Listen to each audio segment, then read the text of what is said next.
You wake up tomorrow morning. Perhaps you're tired. Perhaps you slept badly. Perhaps somebody beside you apparently spent the entire night stealing the covers. You get up, you make coffee. You think about the day ahead. There are things to do, people to deal with, problems that haven't magically disappeared overnight. And you are still you. The same name, the same memories, the same responsibilities, the same slightly peculiar collection of habits that you had yesterday. Nothing has disappeared. And I think that's important because throughout these talks, we've explored the possibility of living with less me. But less me doesn't mean becoming less human. It doesn't mean losing your personality. It doesn't mean becoming indifferent. And it certainly doesn't mean walking around in some permanent state of peaceful detachment. You still have preferences. You still have opinions. You still make plans. You still become irritated. You may even occasionally be completely unreasonable. The difference is much quieter than that. Perhaps everything that happens doesn't need to become quite so personal. Someone disagrees with you, and perhaps you don't immediately need to defend yourself. Something goes wrong, and perhaps you don't spend the next 3 hours arguing with the fact that it happened. An emotion appears, and perhaps you can feel it without immediately turning it into a story. A thought appears, and perhaps you don't have to go with it. Nothing spectacular, just a little less returning, a little less holding, a little less me in the middle of everything. And perhaps this changes something very ordinary. Attention.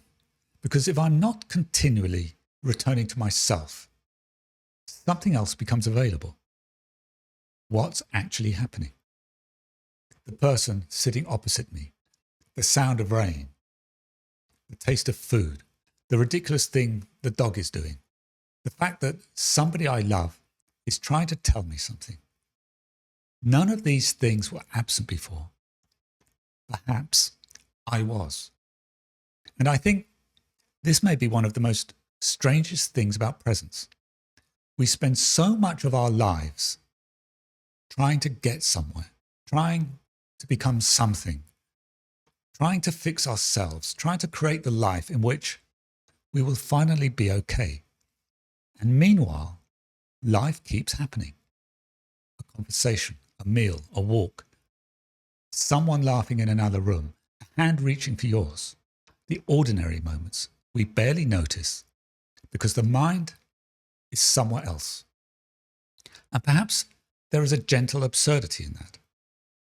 We can spend our lives trying to become someone capable of experiencing life more fully, while being too busy becoming them to experience the life we're already in. Maybe there is nothing wrong with wanting to grow, nothing wrong with learning, nothing wrong with changing. But perhaps growth doesn't always mean adding something. Sometimes what changes is what becomes unnecessary. The argument we don't need to continue. The thought we do not need to follow. The defense we don't need to construct. The future we don't need to rehearse for the 47th time.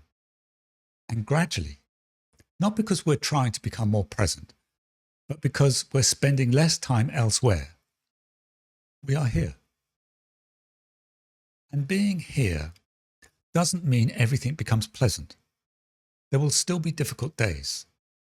There will still be loss, fear, disappointment.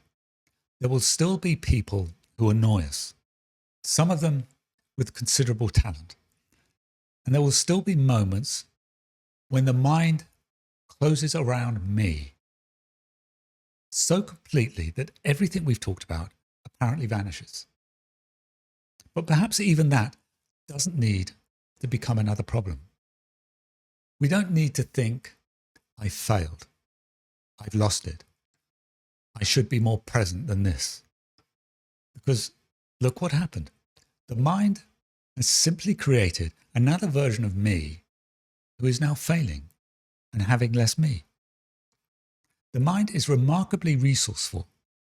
So perhaps we notice that too and smile. There you are. And then life continues. I think this is where freedom becomes much less dramatic than we sometimes imagine. Perhaps it appears whenever we're no longer holding quite so tightly. In the middle of a conversation, while washing dishes, walking somewhere, listening, grieving, laughing, sitting quietly beside somebody we love.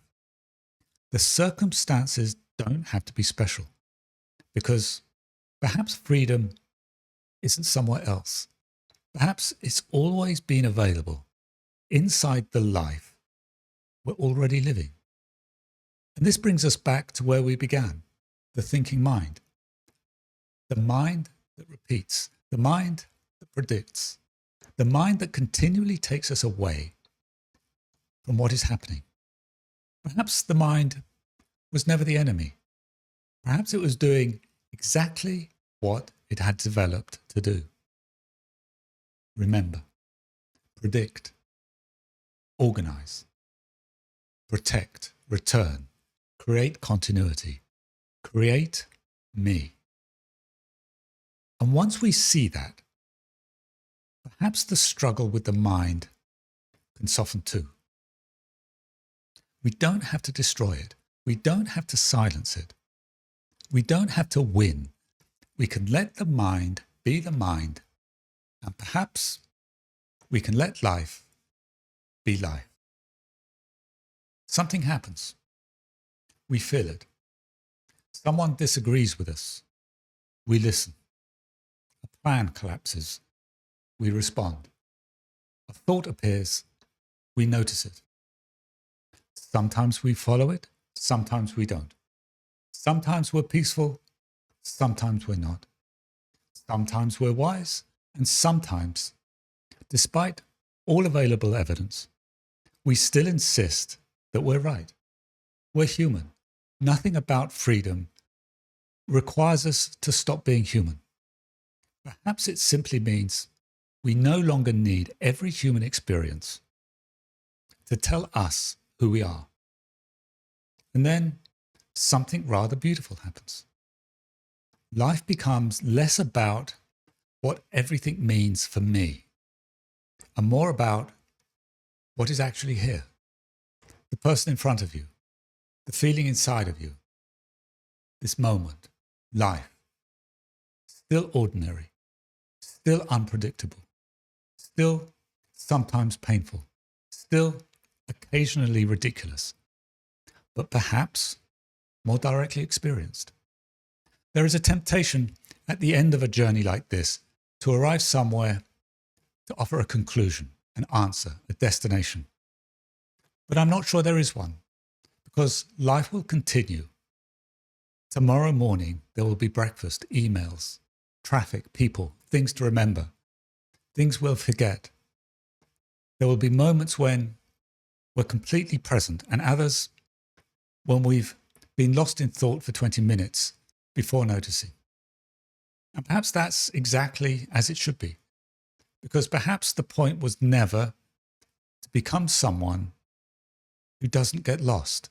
Perhaps it was simply to discover that we can return again and again without judgment, without achievement, without needing to make even that another story about me. And maybe after everything we've explored, freedom turns out to be much simpler than we had imagined. Not freedom from life, not freedom from thought, not freedom from ourselves, but freedom to be completely here to the life that is already happening.